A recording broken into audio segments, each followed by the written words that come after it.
जीवित पवित्र और धर्मी परमेश्वर प्रभु यीशु के पवित्र और मीठे नाम में मेरी ओर से आप सारे भाई बहनों को नमस्कार। जय मसीह की। Praise the Lord. कैसे हैं आप सब? उम्मीद करते हैं बिल्कुल ठीक है आप सब। विषय की ओर जाने से पहले मैं आप सारे भाई बहनों का स्वागत और अभिनंदन करता हूं आपके अपने चैनल बाइबल हिंदी चैनल में। मेरे प्रियो, जैसे कि आज का विषय आप देख रहे हैं, प्रभु यीशु हमेशा दृष्टांतों में क्यों बातें करते हैं, यही आज का विषय है। और आज हम प्रभु के वचन से इन बातों को जानेंगे। और हम इस बात को जानते हैं बाइबल पढ़ के, प्रभु यीशु हमेशा दृष्टांतों में बातें करते थे, उसका आत्मिक अर्थ अपने चेलों को बताते थे और उनके चेले इन बातों को समझते थे और जो परमेश्वर की चुनी हुई संतान थी वो इन बातों को समझती थी। उसी प्रकार अंतिम के समय में भी सत्य का सुसमाचार प्रचार किया जा रहा है, लेकिन बहुत सारे लोग इन बातों को नहीं समझ पा रहे हैं। शास्त्री फरीसी जो लंबे लंबे चोंगे डाल के खड़े हुए हैं और आज वो इन बातों को नहीं समझ पा रहे हैं। कौन? शास्त्री फरीसी। जैसे उस समय भी शास्त्री फरीसी इन बातों को नहीं समझ पा रहे थे, संस्कार विधि में लिप्त थे, उसी प्रकार अंत के दिनों में भी परमेश्वर ने सत्य सुसमाचार प्रचार का मार्ग खोला है और सुसमाचार प्रचार करने के लिए अपने भविष्यवक्ताओं के द्वारा, अपने भक्तों के द्वारा सत्य सुसमाचार प्रचार किया जा रहा है, लेकिन ये लोग उन बातों को नहीं समझ पा रहे हैं। पर जो परमेश्वर की चुनी हुई संतान होगी वो इन बातों को जरूर समझेगी, क्योंकि प्रभु जो है उनके मनों को खोलता है। क्योंकि उसने कहा, जगत की उत्पत्ति से पहले ही मेरी ये योजना है कि मैं अपने चुने हुओं का उनका उद्धार करूंगा और अनंत जीवन उनको दूंगा। तो आइए हम पढ़ेंगे इस बात को शास्त्री फरीसी क्यों नहीं समझ पा रहे थे। यहाँ पर मत्ती रचित सुसमाचार 13 अध्याय उसका 13, 14, 15 पढ़ूंगा। यहाँ लिखा है, मैं उनसे दृष्टांतों में इसीलिए बातें करता हूँ कि वे देखते हुए नहीं देखते और सुनते हुए नहीं सुनते और नहीं समझते।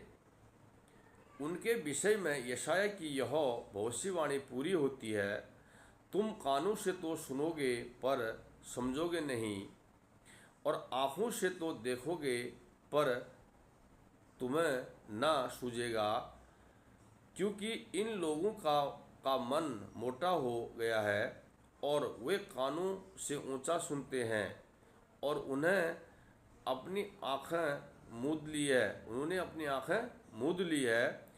कहीं ऐसा ना हो कि वे आँखों से देखें और कानों से सुनें और मन से समझें और फिर जाएं और मैं उन्हें चंगा करूं। यहाँ पर प्रभु यीशु का वचन साफ साफ कहता है कि जो शास्त्री फरीसियों की तरह लोग हैं, अंतिम समय में झूठे भविष्यवक्ता, झूठे मसीह जो लोग हैं, वो इन बातों को नहीं समझ पाएंगे। यहाँ पर बिल्कुल स्पष्ट रूप से प्रभु यीशु ने ये बातें बताई है। उनने कहा, इनकी आँखें और न आँख से देख रहे हैं और न कानों से सुन रहे हैं और न ये मन से समझ सकते हैं, क्योंकि इनके मन मोटे हो गए हैं, ये कानों से ऊंचे सुनने लगे हैं और इनकी आँखें मूंद ली गई है।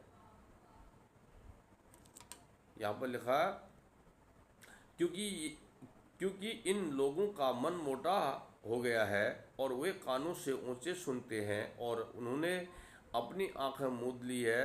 कहीं ऐसा ना हो कि वे आँखों से देखें और कानों से सुने और मन से समझें और फिर जाएं और मैं उन्हें चंगा करूं। इस बात को प्रभु यीशु स्वयं ही यहाँ पर बता रहे हैं कि इन बातों को ये नहीं समझ पाएंगे। इसका 34 और 35 यहाँ पढ़ेंगे। मत्ती का 13 का 34 और 35 यहाँ लिखा है, ये सब बातें यीशु ने दृष्टांतों में लोगों से कही और बिना दृष्टांत हो उनसे कुछ भी ना कहता था, इसीलिए जो वचन भविष्यवक्ताओं के द्वारा कहा गया था वह पूरा हो। मैं दृष्टांत कहने को अपना मुंह खोलूँगा। मैं उन बातों को जो जगत की उत्पत्ति से गुप्त रही है उन पर प्रकट करूँगा। किस पर? अपनी चुनी हुई संतानों पर प्रकट करूँगा। वे सत्य को जानेंगे और सत्य सुसमाचार प्रचार करेंगे और परमेश्वर के पीछे चलेंगे और परमेश्वर में विश्वास करते हुए अनंत राज में प्रवेश करेंगे, अनंत जीवन उनको मिलेगा। इस बात को यहाँ पर बताया गया है। मैंने जो गुप्त बातें रखी है, मैं अपनी चुनी हुई संतानों पर क्या करूँगा? प्रकट करूँगा। हालेलुया! कितनी अद्भुत रीति से प्रभु ने ये बातें बताई है। और इन बातों को शास्त्री फरीसी नहीं समझ पा रहे थे, और आज झूठे मसीह भी इन बातों को नहीं समझ पा रहे हैं। एक वचन और पढ़ूंगा, यहाँ लिखा हुआ है मरकुस 4:11, यहाँ पर लिखा 4:11 में मरकुस, उसने उनसे कहा, तुमको तो परमेश्वर की राज्य की भेद की समझ दी गई है, परंतु बाहर वालों के लिए सब बातें दृष्टांत में है।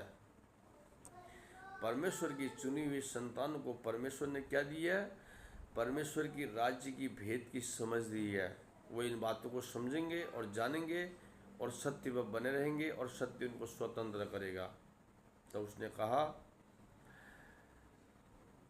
उसने उनसे कहा, तुमको तो परमेश्वर की राज्य की भेद की समझ दी गई है, परंतु बाहर वालों के लिए सब बातें दृष्टांत में है। ये इन बातों को नहीं समझ पाएंगे।